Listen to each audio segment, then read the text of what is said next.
Right. So here's something that's been bugging me about the Amazing Digital Circus. Those character rooms are actually way more important than most people realize. They're not just random set pieces. There's a proper psychological horror element going on that I reckon deserves a closer look. Let me walk you through what I've noticed, and trust me, once you see it, you won't be able to unsee it. Let's start with Pomni, yeah?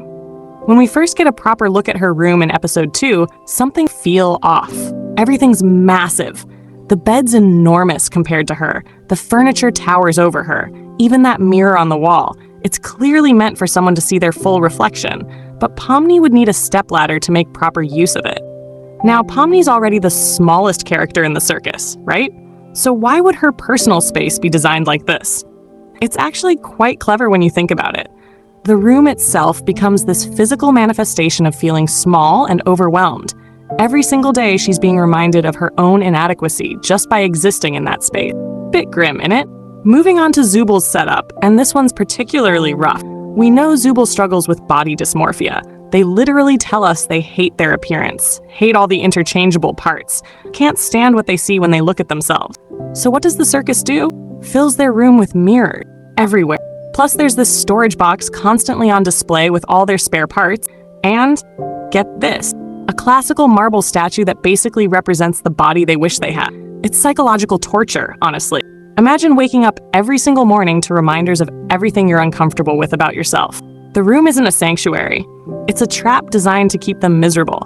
Now Jax's room is where things get properly interesting. When we finally see it, and yeah, the lighting's terrible in that scene, but when you look at the brightened version, it's completely pink. Rainbows everywhere. Tiny furniture, basically decorated like it belongs to a young girl. Jax is a 22-year-old bloke, so what's going on there? Here's what I reckon. We know Jax puts on this whole tough guy act, duck, constantly being rude and pushing people away, but that's clearly a defense mechanism, isn't it? Some fans think the room references a specific traumatic incident from his past, maybe someone he hurt, someone he can't forget. But I think it goes deeper than that. The room represents vulnerability. Underneath all that performative aggression, Jax is actually quite fragile. He's terrified of getting close to people, probably because he's already lost friends to abstraction. That little girl's room? That's the scared kid hiding behind the snarky adult exterior. The circus knows exactly what he's afraid of showing the world, and it puts it on display every single day. At this point, you can probably see what's happening. Each room isn't randomly generated. It's deliberately crafted to torment its occupant with their deepest insecurities. The circus itself is analyzing these characters and building personalized psychological pressure chambers. Think about Ragatha for a moment. We've seen that piano in her room, and we know she had a complicated relationship with her mother.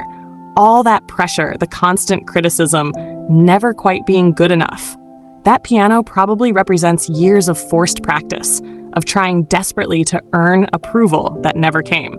Or Gangle, whose room has this dark, unstable aesthetic that perfectly captures what it's like living with intense mood swings, never quite knowing how you're going to feel from one moment to the next, constantly teetering on the edge.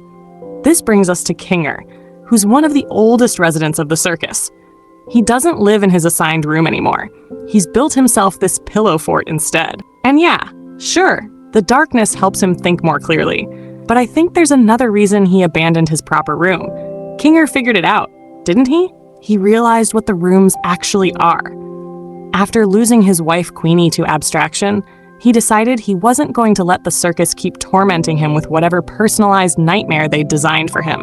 The pillow fort is his way of opting out of the system entirely. It's actually quite brilliant when you think about it. He's created his own safe space that isn't trying to hurt him.